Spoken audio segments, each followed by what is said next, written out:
اللهم صل على محمد كما تحب وترضى له. قال رسول الله صلى الله عليه وسلم: الدعاء هو العبادة. ثم قرأ وقال ربكم ادعوني أستجب لكم إن الذين يستكبرون عن عبادتي سيدخلون جہنم داخرین.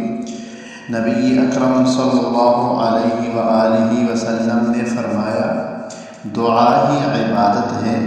پھر آپ نے آیات وقال ربکم ادعونی استجب لکم ان الذین یستکبرون عن عبادتی سیدخلون جہنم داخرین.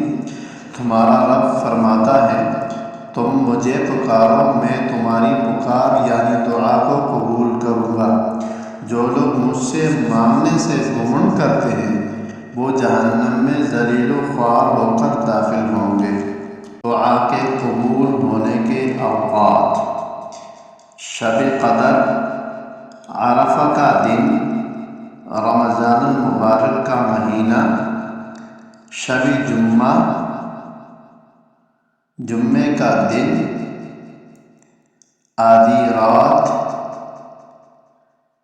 پہلی تہائی رات، پچھلی تہائی رات، فرض نمازوں کے بعد، جس وقت نماز کے لیے اذان دی جائے، سحر کا وقت، زمزم کے پانی پیتے وقت، تلاوت قرآن شریف کے بعد، ساعت جمعہ، ختم قرآن کے بعد، ذکر کی مجلسوں میں،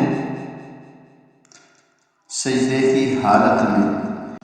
ان حالات میں دعا قبول ہوتی ہیں بشرط یہ کہ ہم مانگنے والے بن جائیں اور اللہ وحدہ لا شریک سے مانگیں. اللہ ان اوقات میں دعا کو ضرور قبول فرماتے ہیں.